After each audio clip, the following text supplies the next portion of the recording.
What's up guys, in this video I'm going to show you how to enable apps on ClickUp. So to do that, click your account on the upper right, then click on settings.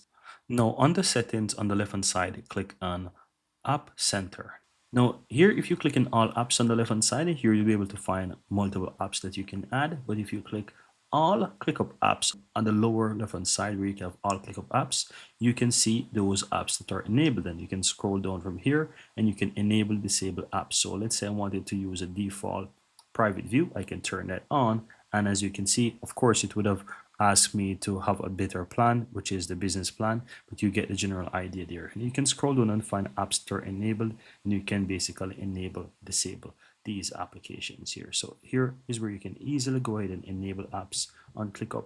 Alternatively, if you want to use other apps such as third-party apps, you can click on all apps on the upper left on the browse, and you can add whatever apps you can see there. So these are quite a lot of apps that you can go ahead and install or enable. So if I wanted to connect, for example, Google Calendar or Figma, I can click on Figma, and as you can see here, you can easily go ahead and open those accounts here. Whatever it is that you want to basically add, you can go ahead and add them. Same for GitHub, the same for Teams. I can go ahead and I can start using these. As you can see, if you look at the top, it says connect. You can click on that to connect and just link these. So that's how you can easily go ahead and enable apps on ClickUp.